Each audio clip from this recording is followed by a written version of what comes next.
You're listening to the world famous Roof Radio, Woofcast number 661, recorded October 10th, 2019. Brought to you by CravenSpeed.com, MotoringStripes.com, and OutMotoring.com. Mini performance, speed, and style. It's OutMotoring.com.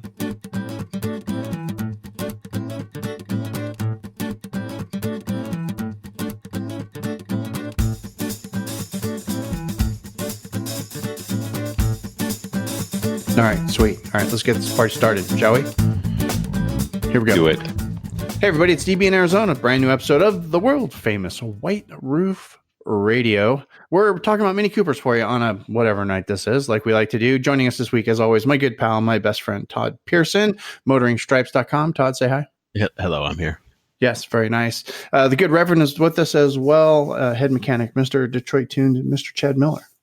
Hello. It feels like a Wednesday, but I think it's a Thursday. It is Thursday. It is Thursday. Yes, yeah. It is Thursday, yes. I don't know what. Yeah, Chad, when you work for yourself, you just get to the point where you're like, I don't know what day of the week it I is. have no idea.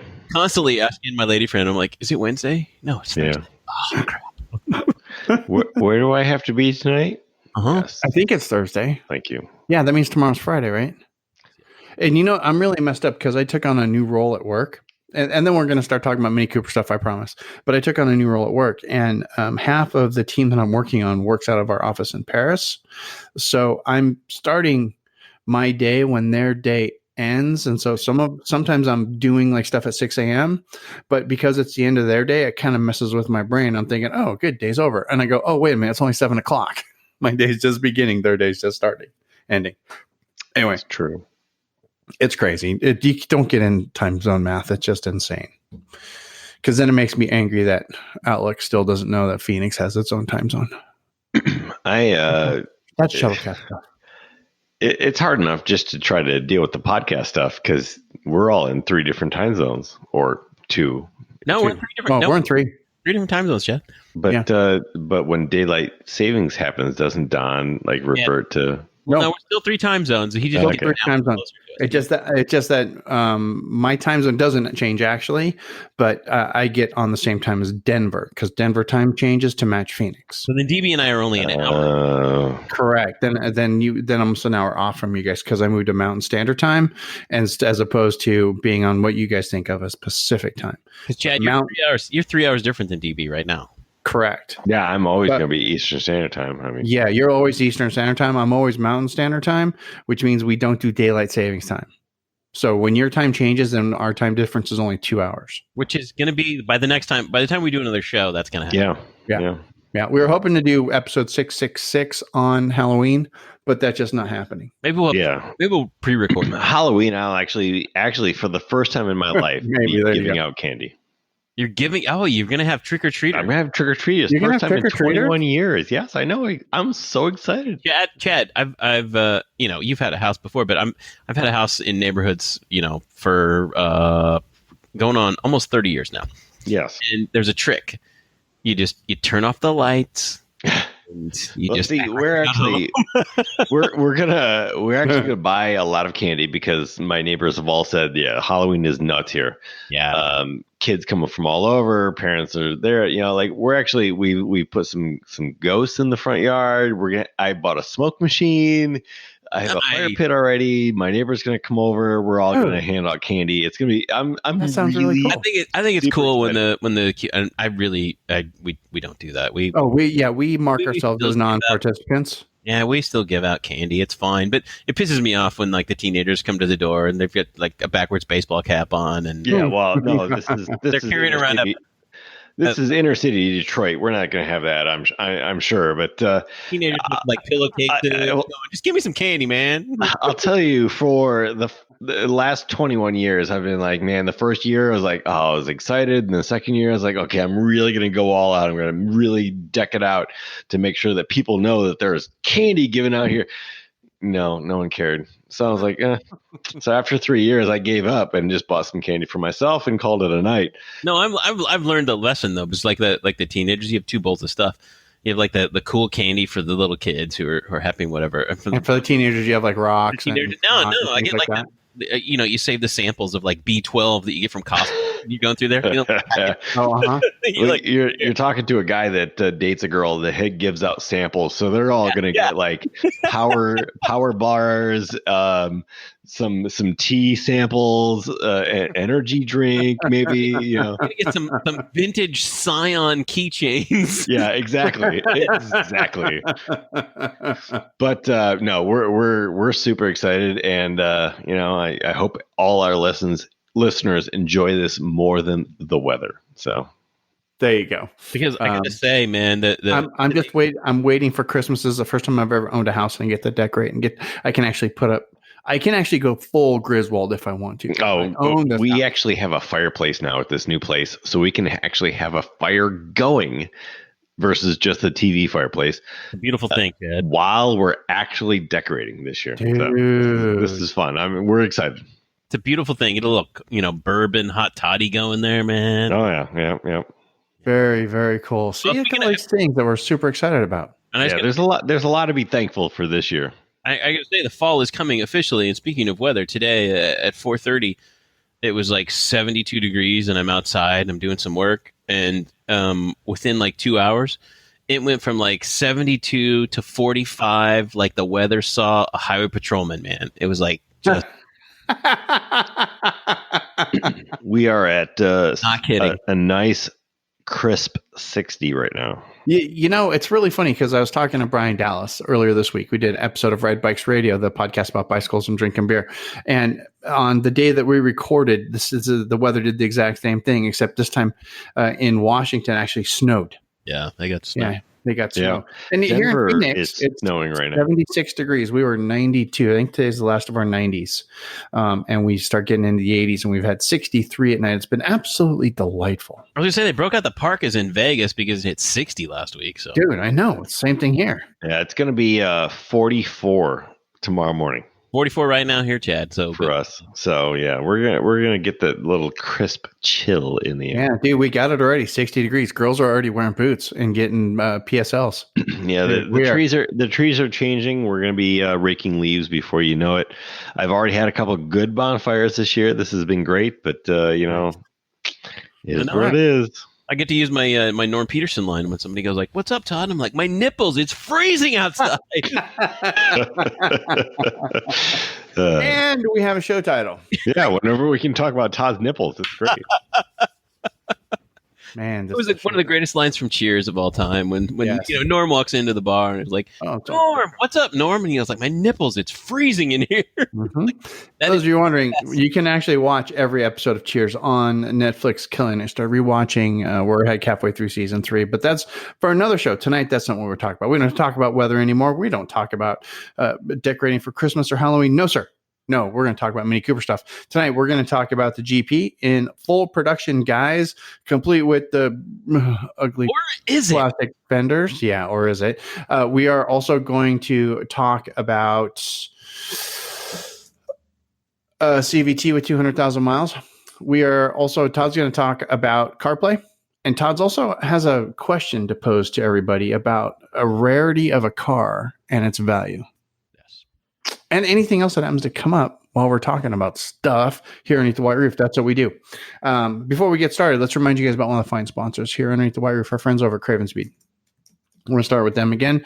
And this time I'm going to direct you to your inbox. And you should already be getting the Craven Speed newsletter from Logan. And if you're not, let me tell you what you're missing is Craven Speed is now making a Key Smart Pro thing with the tile technology. So what's the worst thing that happens? You're getting ready to go to work. You're trying to get out the door. You can't find your wallet. You can't find your keys, right? You find your wallet. And you still can't find your damn keys. They're because the dog made off them. They're in the couch or something. This little tile thing is rad because you can just pull up in the app on your phone, except if you can't find your phone, well, then you're just screwed. But if you can find your phone, you pull up an app on the phone, you say, "Where's my thing?" And it makes a noise. And you go, "Oh, there's my keys right there in the couch cushions." It's really a cool thing. And of course, Craven Speed's making something custom to work with that, right? Well, it's made of unobtainium. It's awesome. Can I interject here a little bit though? Yeah. If you buy a new Mini, it comes with 2 of those. Does it really? 3 with every Mini. It's called Find Mate. Okay. and it's a little like a keychain sized like thing that you register and it'll find anything anywhere. So, Yeah, but you know what? The Craven Speed one, it's like a Swiss Army knife.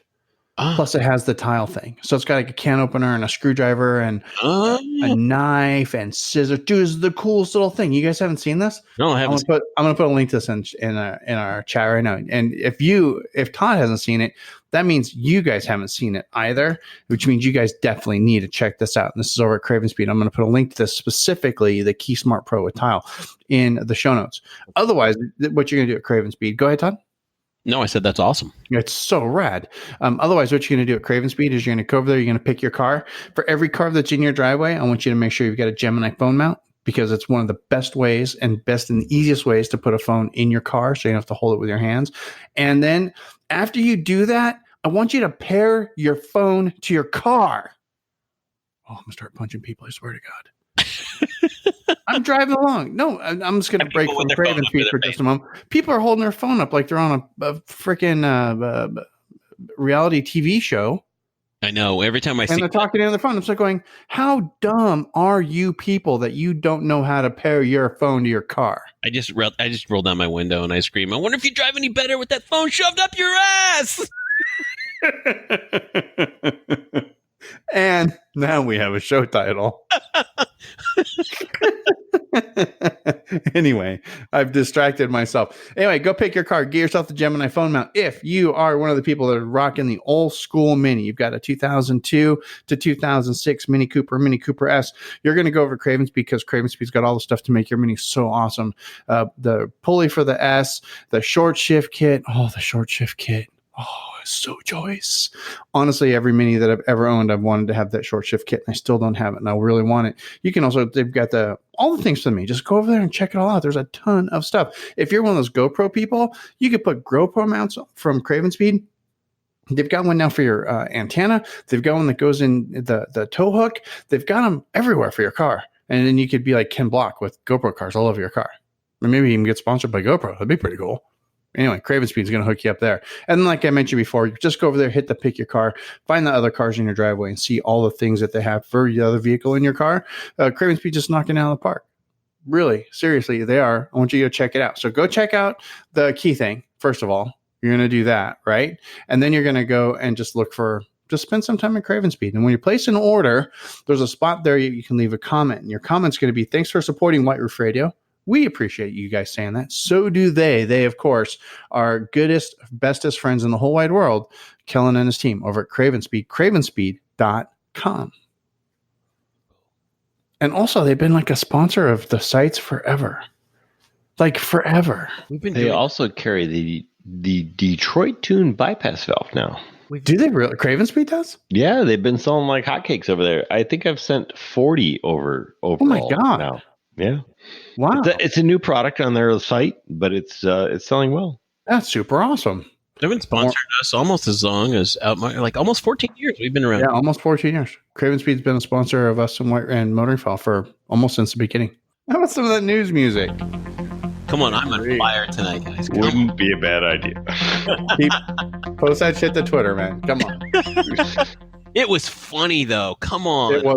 It was. But tell you it's not funny. I am not. People get all like ratchety about it. Yeah, but we don't want to get that. We don't want to get that started. Go put that shit over on Twitter, okay? And everybody just follow Todd's Mods on Twitter. No, find out what he's saying. Well, okay, yeah. Depending on your leaning, you might not be friends with me anymore, which is perfectly fine. Yeah, that's true. I don't know. We're not even going to talk about that. Let's talk, shall we? Yeah.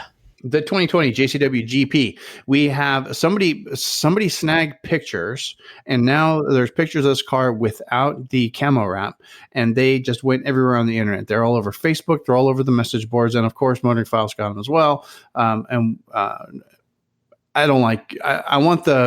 Honestly, I don't like the fenders. It smells like sadness to me. Oh, so we think that they're changing JCW to, instead of meaning John Cooper Works, to mean JC Whitney, because this is the car with all the bolt-on mods. That's funny, right? Yeah. They're seriously. You think back, and I'm going to just roll back the time machine here to 2006 when the first GP, when GP1 came out. Yeah. Okay, and I have a special affinity to this. Everybody can take a drink, and you can probably take about 16 of them because I'm going to talk about it for a minute here. The uniqueness of that car, it was a little more unique. It was kind of out of the blue. The color was something that was new and different. Thunder blue. It was kind of nice with the silver roof, red mirror caps. And they did, it had its own body kit. It had a unique front bumper that no other Mini had, or to this date has still not had. It had a rear bumper that no other Mini had ever had, and it had side skirts that no other Mini had. And because of that, it also had its own unique fender arches. You couldn't really tell, but they had to make unique fender arches to fit the front bumper, the side skirts, and the rear bumper. They were all special. So they weren't interchangeable with any other R53 Mini of that generation. So it was really unique in that. Fast forward to GP2 in 2013. It was pretty much stock, off-the-shelf JCW with a few additional modifications. Yeah, but those modifications made it way more race car. Yeah. No, it was. I'm not trying to demean the GP2. It's a great car. It had big, giant brakes, but it didn't increase the horsepower. It had the same horsepower as a standard JCW. Yeah, it was a big mistake. But one thing I've noticed with GP2, and you can correct me if I'm wrong, because it might just be Arizona, is people are going through that car. It gets cycled around, gets passed around because somebody uses it as a track day car, and they go, "Oh, I'm done with this. I'm going to try something else." And they get rid of it, and they pass it on to somebody else who then they use it for a track day car, and then they get rid of it and they move on. You know what I'm saying? Yep. Because the GP2, I think, is way more race car than GP1 ever could have been. It lost a little bit of that specialness. Yeah, and that's because what happened was the GP1, that color was never offered on another Mini ever. It was the Thunder Blue that was on there was unique to that car, never offered. The GP2 Thunder Gray, you can still buy on a Mini today. Correct. And in fact, the color on this on the pictures that were revealed of the GP3 appear to be somewhere in between Thunder Blue and Thunder Gray. It's like Thunder Gray with a little more blue in it. And so it does look like a unique color, something that's new and special. But other than that, everything looks like it's bolted onto this car. The fender arches, which were carbon fiber in the prototype car and everything, and the ones we saw, the mules were wrapped, so you couldn't really tell what it was made of. But these appear to be plastic, and still carbon fiber. I don't understand the purpose of them being like this. I'm sure it has to do something aerodynamic, something. But it looks dumb. Well, DB, with them bolted on like that. The same reason it's what they did. They went total tested this car, and the same reason they did the special aero kit for the GP1 is they found out where it was causing the most drag. Right. Okay, and most of the drag for the car came from underneath the car. There was a lot of air turbulence down there, and so the GP1 put these underbody panels that flatten out kind of like a Formula One car. Yeah. Flat, so the air just flows over it. So that's number one. Number two, the wheel wells. Air goes into the wheel wells and it causes some drag. And so what they did on the GP1 was part of that aero kit reduced that drag on all of the fender wells on all four corners. Okay. Then number three, the rear bumper a little bit, but for the final aero piece on the GP1 was the wing, the big wing on the back. Right. Because it was a lightened car by a few hundred pounds over a standard Mini, no back seat, blah, blah, blah. They had to keep it down on the ground. And so that wing helped it not lift. Right. It was like an anti-lift kind of thing. Wasn't so much forcing it down. It was just keeping it from coming up because it was so light. So this new car, fast forward to this, I'm sure those fender, these giant like bolt-on fender things are doing the same thing. They're creating kind of aerodynamic and decreasing the drag in the fender wells. Okay. That's one of the biggest drags on cars. And kind of the aggressive front arches there. Yeah. That go between, those little corner pieces. It looks a little bit like a diffuser. It is a simulated kind of diffuser. Yeah. That's doing the same thing. In the front, it does look very diffuser-ish. Right. But other than that, the front bumper is a normal JCW. There's nothing different about that bumper than I have on mine.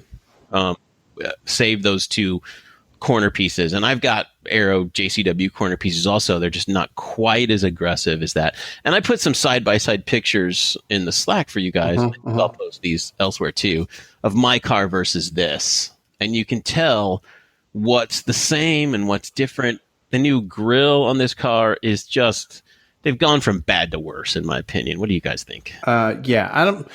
It's those fenders. The fenders are really just messing me up. No, I mean, I don't care about the color or anything like that. No, the grill itself, that giant, when they changed from, like, you look at my car, the regular. I'm looking at side-by-side pictures. So the grill looks the same to me. I can't tell the difference, except for it's got that diffuser thing at the bottom that looks kind of like the same shape or very similar shape to the wing. The pedestrian bumper's gone. They put that grill over the whole thing. Yeah. Oh, yeah. I see what you're saying. It kind of feels like it's the Mini E grill. Yeah. Brought to the front because it's much more bulbous. It kind of really sticks out. Yeah, I think it looks like it's been punched in the mouth and it's got a fat lip now. Yeah, they definitely really accentuated that area because they were like, okay, we need to get rid of this 4-inch piece of black plastic here. We need to bring the rest of the car out towards that. Here's what it is. But love or hate, it's not horrible. I mean, it could be worse, but I do agree that the car itself overall could be a little more special, a little more like, hey, we made this piece only for this piece, and this is what it's designed to do. Which was kind of my point there, Chad. It's like, yeah, right, exactly. They just did a slight modification on the existing parts that were on there, and really that centerpiece on the front bumper is the exact same centerpiece. It's just painted 2 different colors. Right. And it really, I mean, within an industrial standard, totally makes sense. You can minimize cost. You can make things special. You can do all these things. But at the same time, it really loses its heritage, which is the whole reason some people are into minis in the first place. A little bit, but I think on the other hand, and to play devil's advocate for the car there a little bit, and a lot of people have said they really put all their marbles into making this thing 301 horsepower. Okay, yeah. But did they really? Because they've already developed that for both the Clubman and the Countryman. Did they really have to do that much R&D? They just did a little bit of R&D to make it a front-wheel drive only car. Okay, that's really the difference. Is it was easier for them to do an all-wheel drive version of a 300 horsepower. It's easier to lay that kind of horsepower down than it is. Now it is possible. Honda did it with the Civic Type R, and now Mini's done it with the GP3, and from what I know, Gabe still disagrees with me, but I say it's still going to come to the hardtop. On down the line, be it a year, 2 years from now, probably not that long. But anyway, so I think Mini put all their marbles into the performance of this car. It's going to perform like a mad dog. There's no question. Oh yeah. It'll drive like a bat out of hell. I'm quite certain, but. Do I like the looks of it as much as I liked either one of the previous 2 GPs? My answer right now is absolutely not. Because one, I despise melting silver, which is the color that's on the roof and the mirror caps of this car. One, where did the red mirror caps go? And that may just be, this is a pre-production. It's not finished. Those are easy to snap on. But if it comes out with melting silver mirror caps, I'm just going to shake my head a little bit. And I think and I've seen comments all over the internet too. Yeah. Saying the same thing. Where are the red mirror caps? That's the signature of a GP. Yeah. Well, let's just say for a minute, this is pre-production and that maybe they just stuck the melting silver caps on because that's what was laying in the closet when, and maybe production will get red mirror caps, which I think I should get them with you guys. Yeah, I think it should get red mirror caps. The previous 2 GPs just had pure silver roofs. It was kind of a thing that it did. It had wings. So we've got those things, and they're kind of like stepping outside that a little bit. Like it's still got the wing. It's still got touches of red everywhere, and it's still in the same color family. That Thunder, and I'm sure it's going to be called Thunder something. Thunderstruck. under thighs. I don't care. I don't. Well, I've got a customer who is actually, number 2 on the pre-production ordered list at his dealer. And he's kind of on the fence right now, whether or not he's going to keep this car. He's disappointed it's not all-wheel drive, which they really could do no problem. He's also disappointed that the fender flares are not carbon fiber, the way that they've kind of been promoted to be. I gotta say, it's tough to tell from these pictures because it's raining and it's wet. Yeah. From everything, the angles I can see, and even when you zoom in, it's like, man, those look like the same plastic. But as a manufacturer standpoint, I get why they're that textured plastic, because they will last, they will look good for a long time, they'll weather just the way that they should. That's why every manufacturer, I don't care what company you want to throw in front of me, that's why they all have a textured side skirt or bottom bumper or skid plate or whatever. It is designed to not show stone chips for longevity. And it's cheap to replace when you hit a pole or something, or somebody hit you. Scrape it a little bit, you don't have to repaint it again. Well, not to mention if they went with carbon fiber like they did in kind of the concept, that you would have to do carbon fiber there. You would have to also do that little piece that goes on the front bumper would have to be carbon fiber. Otherwise, it would look silly.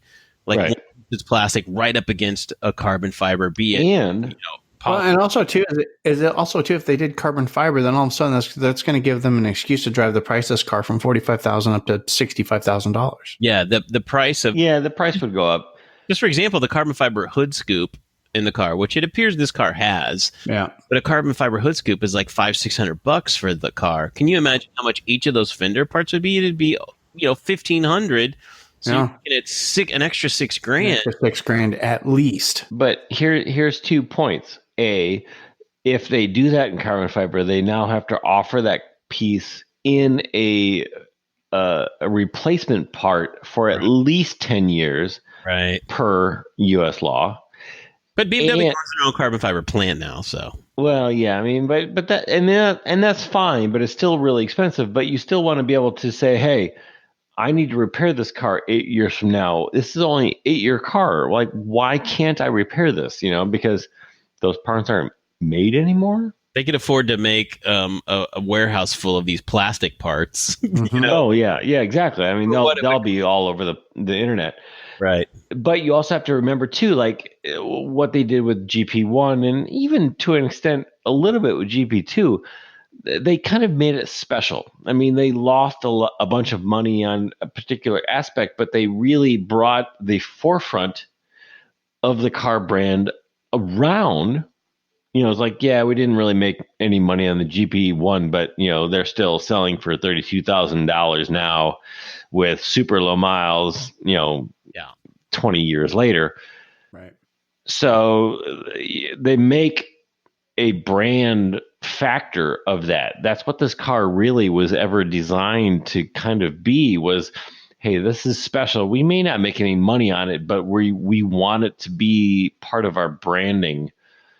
They've continued with the branding idea, but they haven't continued with maybe we shouldn't do that because it just looks crappy, but we should do this because it's the one-off type thing. And we'll lose a little bit of money on it, but it's keeping our idea around our car.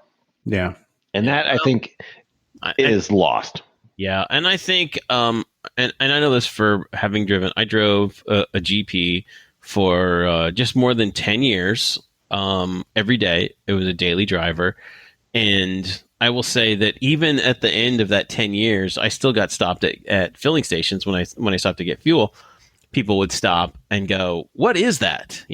Or "That is the most interesting looking Mini I've seen," because it was unique. And I think this car is going to get the same kind of attention. Maybe not to that extent, but no, it will, because people are going to point and laugh at those ridiculous fenders.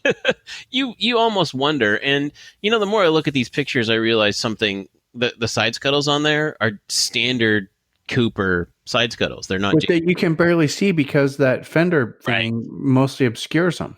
right. And so I wonder. I mean, that's what makes me think: is this the real deal? Is this You know what I'm going to be interested to see is we have to wait until LA Auto Show right? to see this car in person, which is like next month. End of So, November. what's that? It's the end of November. End of November, exactly. And so I mean, we can sit here and complain about this all the time. Who knows what happens when they roll us out to the LA Auto Show? And maybe it has the red mirror caps, and maybe certain things, and this, that, and the other thing. I don't know, but That would be right great now if they I do. just can't get past the fenders. Yeah, I'm with you, DB. I think they look a little silly, and I think for me, I'd rather wrap the car in that cool camo of all the racetracks. Yeah. It was in a matte finish. It was black and burgundy, and it looked awesome. I mean, you know what? I think I'm going to start dressing these up for people. I'm going to sell that wrap. You totally should, dude. Because I thought that camo was like, oh, that looks better than this, color that's on every other color. Anyway, side graphic that goes. It would have been nice. It would have been nice if they could have did something cool for the color, like Toyota's doing really crazy things with their colors palette right now, and they're making those shiny flat colors. Right, like a really nice looking concrete gray and that really cool looking tan color and an amazing blue and that really awesome kick-ass orange. Yeah. Why couldn't Mini do some really cool stuff with colors like that? I know why they can't, because BMW can't, or bring back Laguna Seca blue, for crying out loud. They are. Oh, DB, they are. BMW's bringing that back. Oh, they are? Bringing back nice. the Seca blue. I just read about it last week. Nice. That's the best. That's one of the best car colors ever invented. It's going to be an M-only color, and it's limited to but they are going to bring it back. It's going to sell some cars, boy, let me tell you. It's a good looking color. But anyway, yeah. Yeah, let's move on. Yeah, we've ripped that apart. Do we have any other news we want to talk about? Do we care that you are having a hard time getting a manual Mini from Mini USA? Well, a lot of people are wondering, and I've actually known a couple of people in the last month who they had to search the country. Our dealer doesn't have any manual transmission cars left. Yeah. And I think they may have one something, but other people had to go to different parts of the country because they really wanted a manual and they really wanted a car today.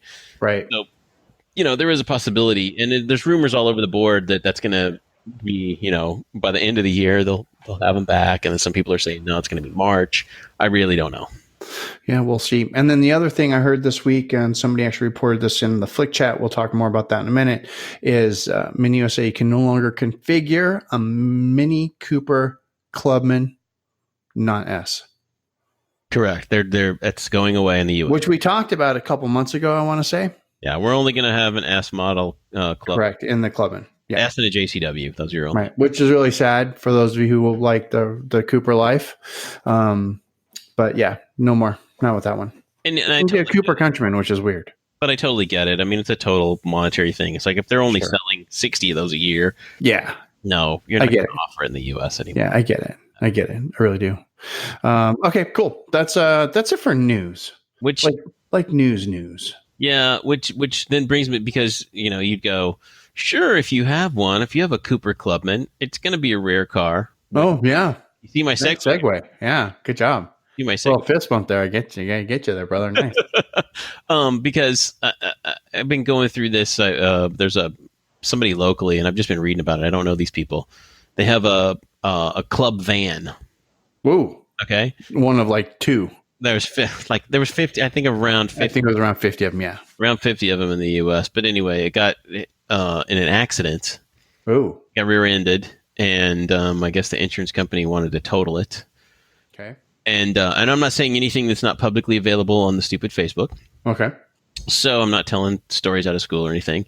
And there was a big dispute, like, is this car really, because they wanted to just value it as a Cooper Clubman. Okay. Okay. Sure. Which I get. Like, if it were your car and you were passionate about it, you're like, I really like this car. I think it's rare. I think it's worth more than that. Right. But the reality is... the sad reality is, and I'm just going to say this, and it's probably going to piss a lot of people off. Oh, yeah. That's totally fine, because you search the internet, there's article after article after article about just because your car is rare doesn't mean it's worth more money. Right. And I'm going to say that about this club van also.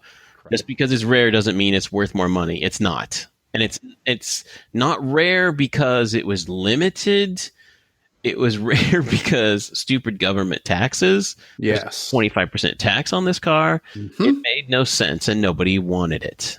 And so Mini USA was like, screw it. This nobody's going to buy this car for a $6,000 premium or $7,000 premium. It's ridiculous. With no back seat? Yeah. Come on. Cooper Clubman. And really, there isn't anything unique about the car other than they put metal panels on the inside of the windows. The windows are still there. The glass. Oh, are they really? The glass is still there? The glass is still there. Oh, I didn't know that. It's got metal covers. Oh. There's no back seat. There's a strut brace that holds up the platform that sits where the back seats used to be. Yeah, so this would also apply to you who have what's the R53 special? The MC40. The MC40, which really was a sticker kit and seat covers. Let's be honest. Because it was stripped, didn't even have cruise control. That car didn't even have a multifunction steering wheel. Yeah. Back when Mini still made a car that you literally have a 3-spoke steering wheel with no multifunction. With no buttons on it. So weird. You can change the volume of your radio with this. Yeah. So in that, your car is actually going to be worth less because it doesn't have certain features that other cars did. But yeah, I'm with you. Unless you've got, a matching numbers 67 Camaro. That looks like it just rolled off the dealership lot that's never been modified anything like that. You dug it out of the ground and did a frame off resto. Then yeah, that car's pretty rare and it's going to be worth a little bit more. And I think here's the best argument. But a Cooper chicken tax car? No. Well, here's the argument that I think is the best way to explain this to make people not feel bad, because I'm like, you know what? You can be sentimental about your car and think it's worth more. I get that. Yeah. Whatever, you can have a custom paint job on it or whatever, and you're like, I love this car. Sentimental value does not equal street value, okay? And part of the value of a car is desirability and collectability, okay? Mm-hmm. If there's no demand for it, the value is not there. Like if there aren't thousands of people out there going, ooh, I gotta get me one of those, I'll pay anything, that's what drives the price up. Or if there are people who are like, ooh, I'm going to buy this and it's going to be collectible because it's in demand. Those two things kind of go hand in hand.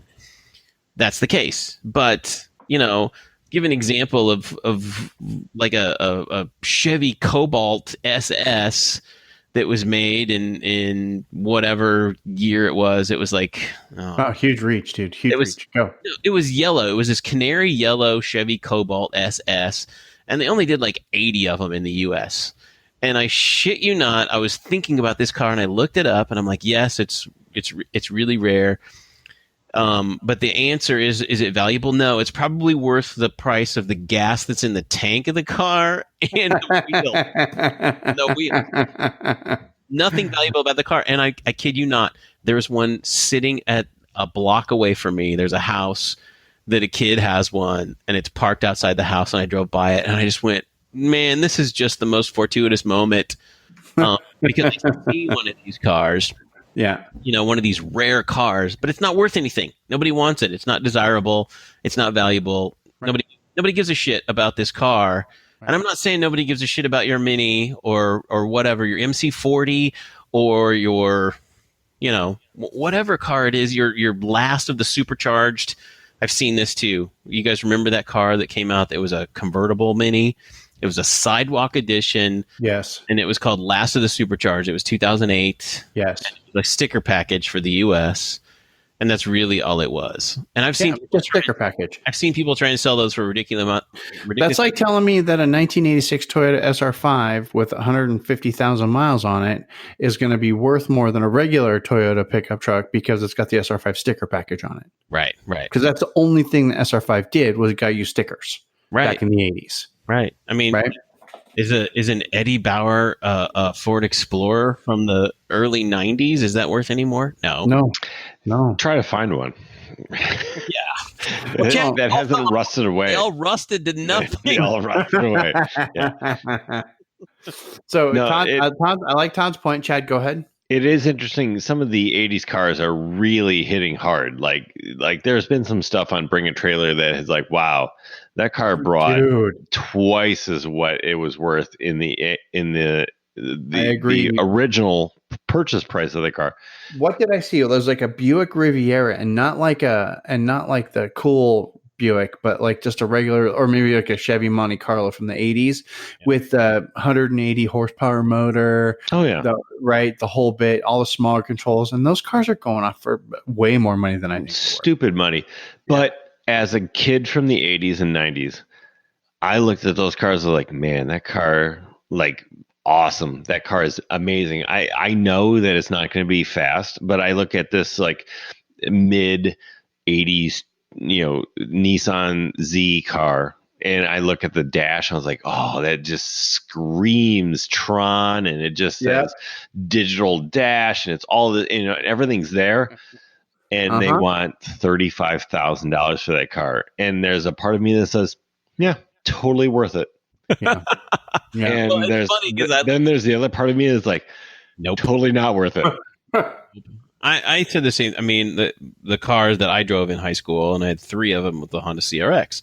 And I saw. Oh God, if you're playing a drink game, drink now. I know. I saw a CRX SI go on Bring a Trailer recently for like 11 or 12 grand. Dude, for a CRX? That's how much it cost. Yeah, they're up there. That's how they are up there. That's part of the deal. And if you look for a used CRX right now, the car hasn't been built since like 1993. Yeah, 27 years. They're still going for like $3,000 to $6,000, and they're rusted out, and all kinds of crap. But it's still a decent car, and they're still selling for $3,000 to $6,000. Yeah, it's insane to think about something like that. Yeah, most 80 cars right now are really bringing good dollars because all of us that grew up in the 80s, we all have either started businesses or done things, and we now have a little bit of money. And we're like, man, I always wanted one of those cars, which is exactly the same thing as the muscle car era back in the day. Those guys all had, my dad and his generation, they all had, a little bit of money now, and they're like, man, I always wanted that 442 or the Oldsmobile, whatever, or this Cutlass or a Mopar. Those cars went big in value because it brought about a memory. 80s cars are bringing back memories now for people. And that's the huge thing, memories. And that's where certain minis will bring back a memory for somebody. Yep. Oh, I want to remind all of you though who are looking for memory cars that my 2013 Mini Cooper Roadster S with an automatic transmission will clean up with anything from the 80s short of a Corvette. Just want to remind you guys of that. You know what? I bet you could find right now an El Camino, which you would want in a heartbeat. Not from the 80s, dude. Those are horrible. No, you'd want any El Camino. Any. All right. Well, any, sure. Yeah. And it would probably still be more than what your car is currently selling for right now. Oh, yeah. I experienced this like last week. And it's not better. No, and my car's a good example. My car's fairly rare, and Blue Book on my car's $12,000. Yeah. I think maybe $7,000. I don't remember. It's not very much. I know. I just ran across this a week ago. So my lady friend works at a university, and this girl she works with, who she's known forever, she didn't realize she walked out of work the other day and into the parking lot, and up rolls this like ridiculous red with white stripes 1967 Ford Mustang Fastback. Nice. Because you heard it before you saw it. It was like, oh yeah. Yeah. She's in this, and she's like, what is this? And she's like, oh, this is my special. This is my baby. It's the same age as me. Her dad got it for her, and she only drives it on nice days and whatever. But then you realize there are people out there like that. And that is one of those cars when you're like, holy crap. Yeah. This is amazing. But it's Chad, it's you're right. It's going back and going, this is the car of my, means something to me or whatever. I will still always have a little love in my heart for a blue. It's an IROC Z, but the Daytona, little Dodge Daytona Oh yeah, I know what you're You know, talking not about. an actual Camaro IROC like the other one. And Yeah. man, I still always thought those cars were badass. And Oh, I'm sorry, Chad. but they're not cool. They're not. I know exactly what car you're talking about, and it came with that turbocharged 2.2 liter Yeah, 4-cylinder. exactly. But Yeah, that was the car that some girl in high school had that I was like, man, that car is awesome and you should date me. But no, it didn't happen. So no, it's okay. no. You know, it's okay. Yes. Yeah, Well, let's move on. There's one other story here. I'm gonna link this up in the show notes, and this is something that we keep coming back to every now and again. One of these episodes will actually have a whole show about it. And this is our boys over at Jalopnik actually posting about the America auto loan debt being out of control, which is a topic that we talked about a couple months ago. It was also a topic we covered like 3 years ago. And I'd like you guys just to go read this and just kind of take a minute and go, what do you know? I know, That's what the Wired Trader guys have been saying. I know. My favorite statistics about this is that in 2019, the first half of 2019, the average loan term on new cars Yes. is now at like 59, and it may be up to like 63 months now. This is average. So it was unheard of back when I started buying cars 20 some years ago. No, more than that. Sure. Back when I started buying cars, like That was when you were 12, right? 30 years ago. Yeah. Anything more than 48 months was unheard of. Oh yeah. Like if you needed to get a 60-month loan, that was for people with really, really, really bad credit. Right. Like a 5-year car loan was kind of unheard of in the early 90s. And then it became commonplace. And now there are many people going with 84-month car loans. Yep. Okay. And you're like, wait a minute, what's going to happen at 7 years when, Oh, they're not carrying that car to term. yeah. I mean, right? You guys out there have done this and you're doing this now. You're never, so here's what happens is you don't pay that car off. You just always have a car payment. Right. You get an 84-month loan because you're so upside down in your previous car. You're like $10, $12, $15,000 upside down in your previous car that you're trading in or got wrecked or whatever, and you have to roll the balance of that loan in. Yeah. And you do that 1 or 2 times, and then you're screwed because now you're carrying around 10 or 12 grand on a car. Like you end up paying $60,000 for your new Mini Cooper. Right. Like literally, if you take it to term, you're going to end up paying 60 grand for. I'm going to end up paying $7,000 more on this Roadster than the sticker price if I take it to term, because I did it because it made sense because this is a better loan, so I'm actually saving myself money. Mm-hmm.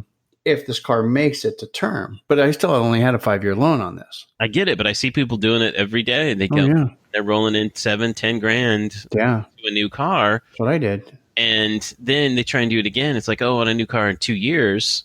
Well, so then you got depreciation of the whatever you just bought, plus you're still carrying that 10 grand. And now you've got 12 or 15 grand, and it's gotten out of hand. It's gotten completely out of hand. People can't afford the cars anymore. 1, 2, cars are so damn expensive. Speaking of cars being too damned expensive, let me take you my favorite quote from this particular article, right? I posted this in Slack as well, but just so you guys know, and we've been talking about this, okay? This is from this article on Jalopnik, and I quote, even a conservative car loan often won't do it. The median income U.S. household with a 4-year loan, 20% down, and a payment under 10% of gross income, which is standard budget, could afford a car, ready for this, worth $18,390 excluding taxes. And what are you going to buy? You guys, every person in the United States is buying a car worth twice as much than what they can actually afford. Minimum. Oh, that's and you know the problem is you can't find a car for 18 grand. You can't buy a new car for $18,000. Well, they were talking about Michigan insurance is 18% of your income, which is like 20% more than what the poverty level should actually be. Right. In actual car insurance. Right. I mean, that's just nuts. Yeah. And that's the other thing people end up getting screwed into is like you have insurance on a car, and let's say you rolled an extra 7 to 10 grand into your new car, and then something happens and you don't have gap insurance, like somebody wrecks into you and they totally you're on the a whole nother.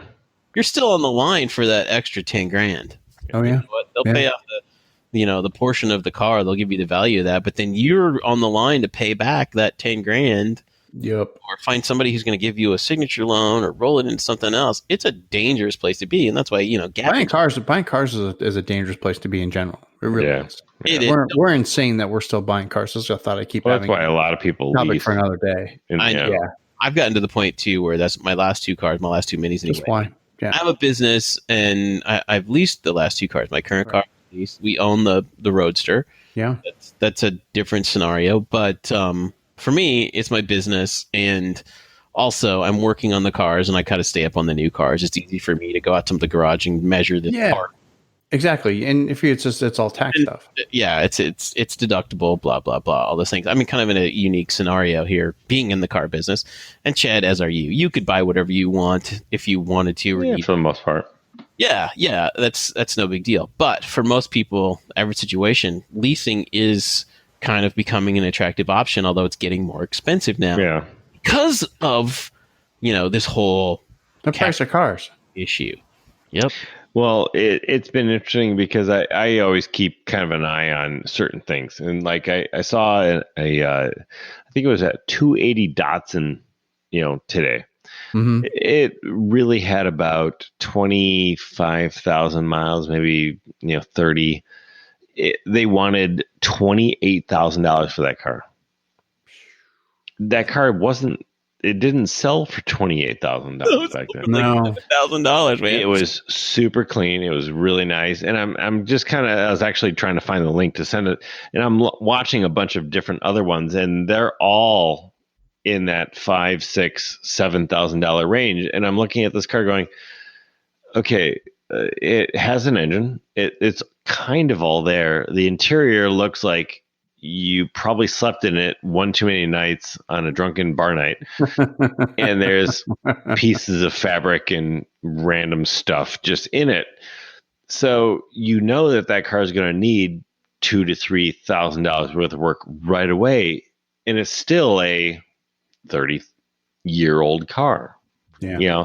And that's where a lot of these car manufacturers are really banking on these, these leases and stuff like that. It's like, we know that we're going to be able to take this car with a really super high resale value right now, and we'll be able to, lop it into somebody else that wants to get out of another loan.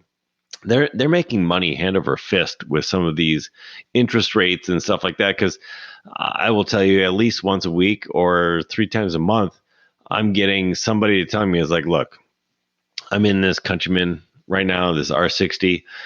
It's a lease, but I'd like to buy it out. I like the car, but I've been hearing what's going on, and I'm not quite to that 60,000 mile mark, but at all of them at 60,000 miles are starting to use lots of oil, or my balloon buyout is $22,000 for a car that's 10 years old, right? And I tell the people, I was like, look, I'm not you have to look at your own finances, but I wouldn't do it. I can't give you this type of advice, or crazy. Almost never buy a car at the end of a lease. Yeah, I mean, you'll almost never benefit from that because there's so much value that they're trying to get out of this car based on numbers and based on taxes and stuff. Unless you're going to get a really good buyout and you're going to, it's super clean and low miles. Yeah, it's not worth your time. It's not going to be this situation. And here's an easy solution. If you have a lease and you're getting to the end of it and you want to know that, take it to CarMax, take it to someplace else and get a bid on it. Don't tell them that you have it leased. Just go, what's this car worth? And look at it. And if it's even $500 more than your lease buyout, you're okay to buy that car. But chances are it's not going to be. No, that's just what I'm saying. It's like, that's really the math you can do. It's very simple, is to go, what is this car worth? Is it worth more than my buyout by a significant amount? Then okay, I can see doing that. But in general, that's probably not going to happen. And if it's 10 years old and you're thinking just, oh, I might possibly buy something new, you have to realize that that 10-year-old vehicle has come leaps and bounds advancements, into the next vehicle. You're going to get the CarPlay. You're going to get the extra ABS or lane assist or blind spot, cameras or whatever. A 2003 Mini and a 2013 Mini are completely different. Yeah, well, and DB and I both know this too because we're both driving around in 2013 model year cars. I've got a 13 and a 19 here, and they're light years apart. Oh, it's the difference two different cars. It's the difference between it's literally the difference between like a Toyota Corolla and a Lincoln Continental. Yeah, it's pretty bad. It's pretty far. Yeah. It's literally comparing grapes. And the newer you get, the better they become. I mean, whether it's miles per gallon, whether it's horsepower, whether it's just the techie features that you want, technology, reliability, all of those things get better. And that's why we kind of touched on earlier tonight. I have a lady that was in today, and she was with an F60. And she likes a lot of things about it. And this is her third Mini.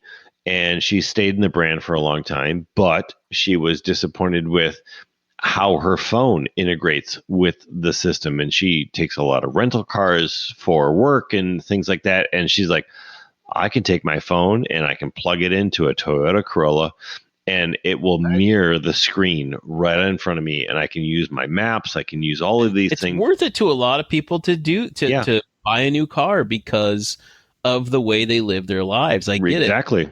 And at the same time, people are keeping their cars. And I don't think the statistic was in the Jalopnik article, but people are keeping their cars longer than ever. Right now, it's like 8 to 10 years. It's really at its longest point. And partially because cars are better made and, cheaper to maintain over the long run. Not every car, don't get me wrong here, but you can actually drive an 8 to 10-year-old car and it's still reliable. Yes. I mean, my GP, I kept longer than any car in my entire life. Drove that car for 10 years. And my first Mini, I kept longer than any car I've ever owned. Yeah, we put 300 and some thousand miles on that car, right? Yeah, exactly. Yeah, and I think people are keeping their cars longer, and all of these things together are hurting the industry as a whole. That's why car sales are in the toilet. They're just awful for everybody, not just Mini. We're talking everybody. And there's a bubble that's going to burst. It's going to have to be, there's an adjustment period to where people are just going to have to buckle down and go, I got to live with this car for another couple of years. And I think we're kind of in that right now. We're at the very beginnings of things are going to be really crappy for another year to 2 years. Then everybody's like, okay, I've paid this car down enough. I can finally afford the new car with the CarPlay that I want and the phone connection that I want and the nanny systems, the self-braking, and all of the things that are coming on cars now that people are just going to have to wait a couple of years unless you make a crap ton of money, and then you really don't care. Mm-hmm. So anyway, let's move on. I'm tired of talking about depressing money stuff. Let's talk instead. Let's do a quick shout out before we move on and talk about another sponsor. And I want to do a quick shout out. One of our favorite Philly Mini peeps is our girl Crazy Susan. We love Crazy Susan. You guys love Crazy Susan. Everybody knows who Crazy Susan is. Why do we know who Crazy Susan is? Because she has Mini Cooper with a CVT automatic transmission that refuses to die until. You guys are looking at the art for this week's show. Chad, don't even go there. She clocked 200,000 miles on her CVT powered Mini Cooper. The CVT 1 in 20 craps out. Right, statistically, that car should have blown up about 6 years ago. Yes, statistically, Susan. You should have bought all the lottery tickets. Yeah. I'm telling. Oh my goodness. I'm telling you. And that car has got to be, 13, 14 years old now? Oh, yeah. Yeah. It's a what? It's I think hers an 04? Oh, or it's an 03? 15 years old, probably. Yeah, it's up there. And you know what? There isn't she would be completely unhappy with anything else. She loves her car. I get it. Loves it. Still. But there you go. See, there's a prime example is our friend Susan in Philadelphia. Yeah. With a car that's 15 years old and 200,000 miles, and it's still going strong, and she loves it. Yeah, exactly. Done. There's not enough incentive to buy something else. No, not at all. It's not a necessity or incentive in any way to move on, and that speaks to the brand one. That's fantastic. Yes. And I think there's a lot of people like that, and they say a lot of things. People are like, I'm never getting rid of my R53. I'm keeping it forever. I'm going to put whatever money into it. And even a friend Joe from Philadelphia is driving around in a 2006 GP1. Right. He's like, you know what? I think this is going to be, I'm going to have this car forever. George Marsh, SCMM in Southern California. He's still rocking his 2003, 2004 Mini Cooper S. Mm-hmm. Right. But I mean, he'll have that car forever. And Chad, he doesn't drive very much, and he has less than 100,000 miles on it. Like, Chad, I think he has less than 50. Chad can even speak to this. You can spend the money and maintain that car and drive it for a fair. You can. Yeah. I still own 3 of them. I mean, and I still drive them quite often. Right. It's not hard. I mean, the Gen 1s you can actually maintain a lot better than a Gen 2. Yeah. Okay. If you told me you've got a 2007, 8, 9, 10 Mini Cooper S and you're going to keep this thing forever, I was like, yeah, sure. You let me know how this works out in a year. Because that car is expensive to the R56. maintain. Yeah, the R56. Yeah. The 53s you can make them run forever. The 50s you can actually make run forever. In all reality, if you've got a lot of money, and you have to look at how much you're spending per year, what does a new car cost? You're going to gain on insurance because insurance will start going down. But the smallest fender benders. Yeah. The insurance company totals your car and says, hey. Or transmission failure. Yeah. Or, whatever. And I've seen like, I love this R53. I was going to have it forever. And somebody just hit the back end and it literally it dented the quarter. Okay. That's a $3,000 fix with paint, with body work, with all it. Then the insurance company is just like, nope, we're not even fixing it. We're totaling it. And people are devastated. Well, I saw it happen to a guy here locally. I actually saw the car. It was a pristine 2005. Mm-hmm. They hit a deer and they totaled the car, and he ended up buying the car back from the insurance company, let him total it, bought it back, and then paid to fix it himself. And sure, it's got a salvage title, but he doesn't care. It's his car. He's not trying to claim a value of it or anything. And sure, you can only get liability insurance on it at that point. There's a lot of issues with it, but if you really like the car, there are ways around. Don't let them total your car. You can still fix it. It's probably been within the last, I'd say 2 years. I've gotten to the point where it's like, no, you need to fix this. You need to do this. And now I'm like, no, just let it go. Let it go. Take your insurance money and run. Yep. It's the best thing you can do right now. There you go. And that is, it's sorry to say, like, I know I just killed your pet, but like, yeah, I'm sorry. Just and see, that's the same. I know. Find something new. Circles back. It's a nice way to finish. It kind of circles back to the argument about just because your car is rare doesn't mean it's worth a lot of money. Well, just because it has sentimental value and whatever doesn't mean you need to put $3,000 into this 12-year-old car, because in the end, you're just throwing good money after bad here. Yeah. Yeah. Agreed. Just don't. Agreed. Just stop. Yeah. So let's take a break. Let's everybody stand up. Let's have a stretch. Feels like we're going a bit long. I have no idea where we're at. We're trying a new thing for recording, and I have no idea how long we've been recording for so far. Oh, we're a little long. Not too bad. I want to remind you guys about one of the other fine sponsors here underneath White Roof. Also, OG sponsor, been around forever, been sponsoring us on Motoring File since the good old days, as us old guys like to say. And that's our friends over at outmotoring.com. Go over there. Just do it now. Christmas is coming up around the corner, right? You got a mini person, a mini lover in your life, or it's you, and you're looking for things to give gift ideas to people in your life. So, hey, give me this. Hey, give me that. Go over to outmotoring.com and start looking for stuff. They have everything that you need. So the things I want to focus on is I like to do is Aaron's going to sell you a whole all the car care products that you need for your car to keep it nice and shiny. And you guys in the east of the Rockies, who are coming up on shit weather time, you're going to want to go hit Out Motoring and get all the stuff so you get your car that one last good coat of wax and detail before the bad weather and all the salt and all the grime and all the crap hits, right? If you need tools, well, sure, Aaron carries a full line of tools. And all the ones, the weird ones that you need for your Mini, he's got them all, including like just everything. There's a whole. I'm gonna link this page up for you, right? And I don't know if you guys heard this on the last show, but like the dopest little pedal car you've ever seen in your entire life. Yeah, it's so cool. Yeah, I want this just so when my grandkids come over, I have a cool thing for them to ride. Right? You're gonna get Dude, one. I'm totally gonna get one. It's gonna live upside down in the garage. Yeah. So my grandkids come over, and then I'll pull it out, and they'll be able to ride up and down the street, right? Yep. Because it's so rad. This is the coolest little thing. All this stuff's available, plus a whole lot more is all available over at outmotoring.com. Like all this really cool personal stuff and all the parts for your car. You DIY guys, you probably know this already. Aaron's your parts desk in the cloud. He has everything that you need. You're doing oil changes. You're doing tune-ups. You need stuff. Aaron's going to get you covered. Boom. Done and done. And added bonus, you go to Outmotoring. You can order Craven Speed parts.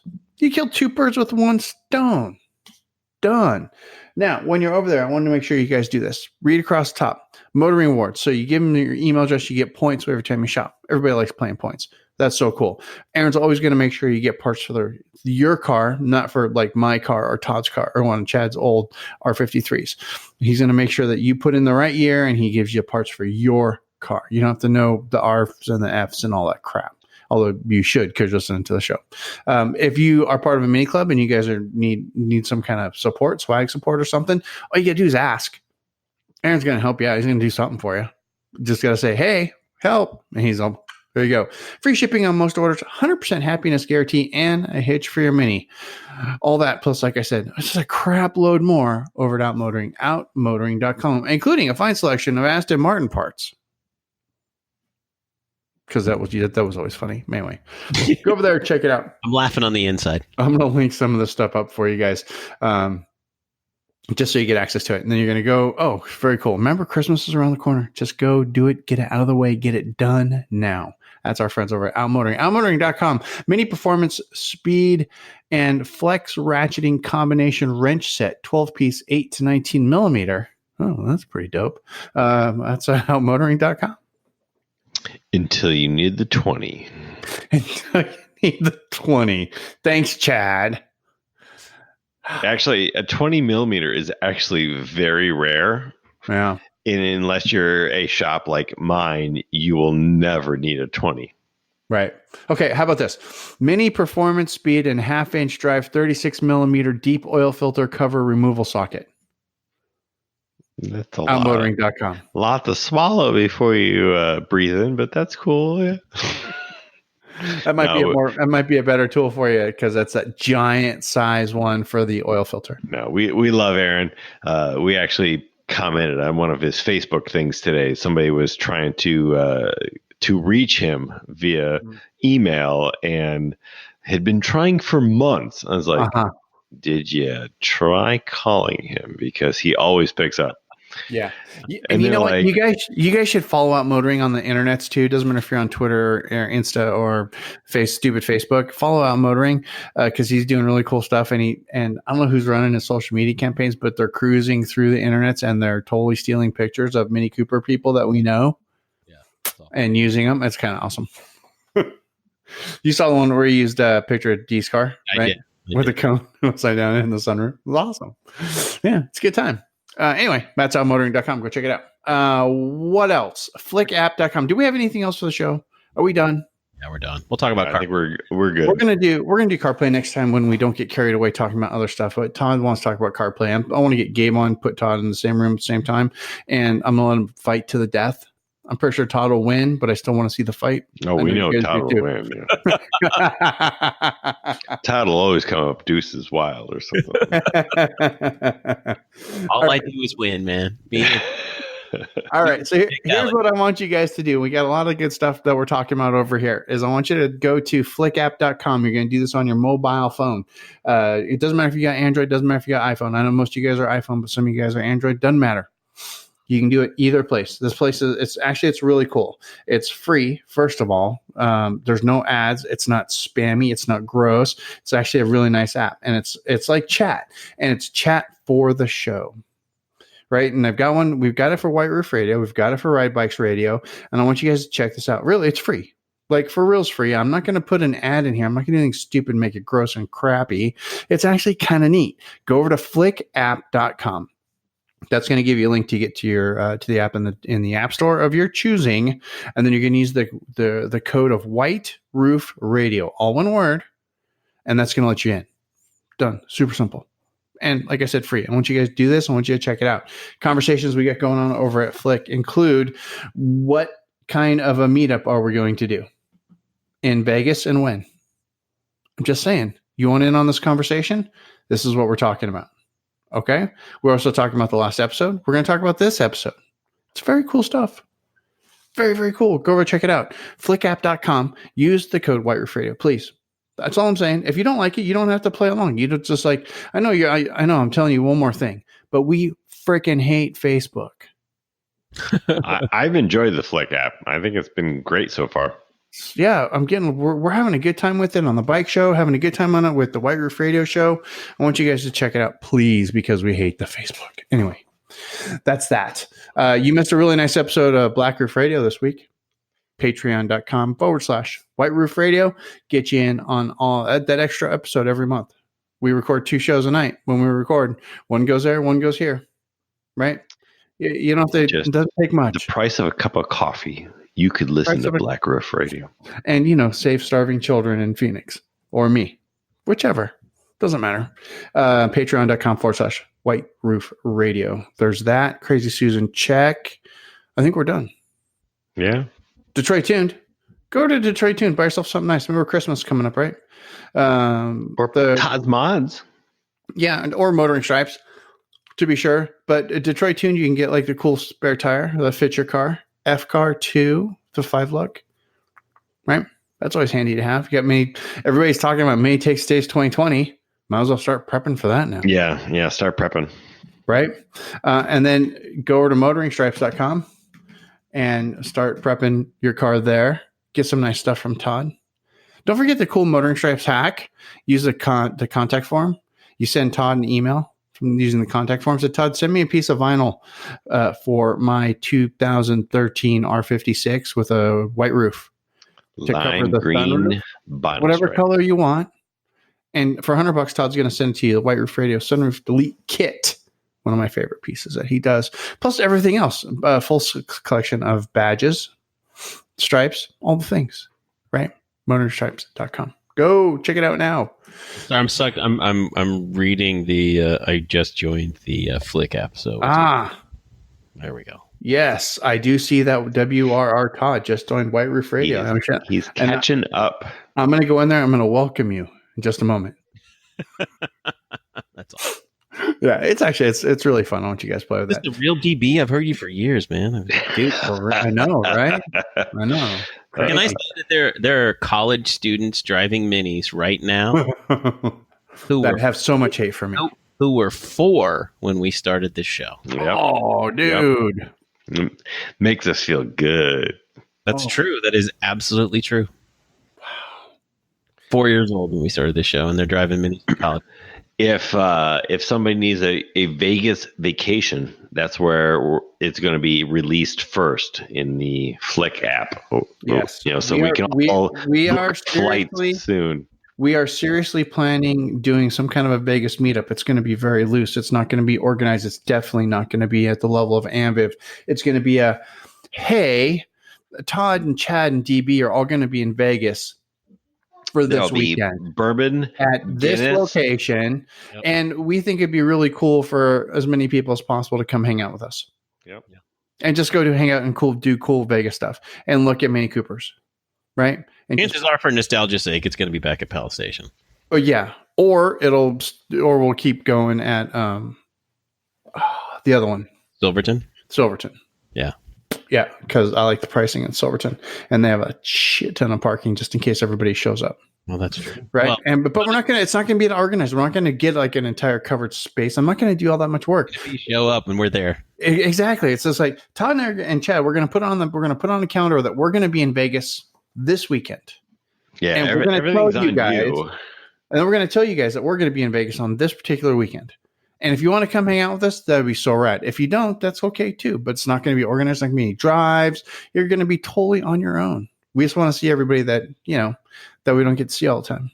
I'm sure we'll do some cool stuff along the way, but it's not going to be like AMVIV planned. No. Yeah, No, nothing like that at all. And if you want in on what's going to happen for this particular meetup, there's an actual chat channel going on in the Flick app. Go over there and check it out. Flick It'll app. be super low key. So dope. It'll be so much fun. Very original, which is like kind of really reminiscent of the original years of The original AMVIV. Mini Cooper. Mhm. Yeah. The first Dragon attendees or the first AMVIV or any of that stuff. It's going to be awesome. So It's going to be awesome. It's going to be a lot of fun. We'll plan on doing that. We're going to talk about that plus other stuff. All that happens in the Flick app. Go over and check it out. Otherwise, I think we're done. Anybody, last chance? Anybody have anything else? good. Very good. Then this is the part of the show that I like to take a moment and I like to make that funny clicking sound. And then I like to say, questions, comments, or concerns, go ahead, click back over to whiteroofradio.com. There you can leave us a note in the show notes. You can also email us, feedback@whiteroofradio.com, which is working, by the way. Until next time, gang, this is DB. I'm done. Cheers. See ya. And a very happy low tire pressure warning light season to everyone. Yes. I've gotten at least 4 calls this week.